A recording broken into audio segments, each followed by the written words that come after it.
could be done by educated community and the consumers of brinjals and other vegetables. My appeal to all the Goans is to, instead of going for exotic vegetables like cabbage, which is not a local crop, or cauliflower, that those crops are not very conditioned in our genetic mechanism, or the way we have been traditionally consuming various types of locally grown vegetable. This is one of the most important locally grown vegetable which should be brought back into the traditional Goan cuisine, traditional Goan diet, to keep away lifestyle related diseases like kidney diseases, then liver diseases, then cardiovascular ailments, and various types of cardiovascular system problems, diabetes and all. And that is the reason why that people have to go back to those crops like Taligaon and Agasaim brinjals and purchase them and bring them home, and then try now the traditional recipes which their ancestors, their forefathers have been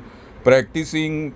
Thousands of women have really experimented with tens of different recipes and cuisines from these brinjals, and it is the fundamental right of new generation to learn about these traditional recipes with a history of 3-4 thousand years, instead of losing them and just going for pizzas and whatnot, those type of fast foods which are rich in unwanted fats and which can create obesity, which can create large number of endocrinological or hormonal issues, which can create cardiovascular issues. People are dying young in Goa.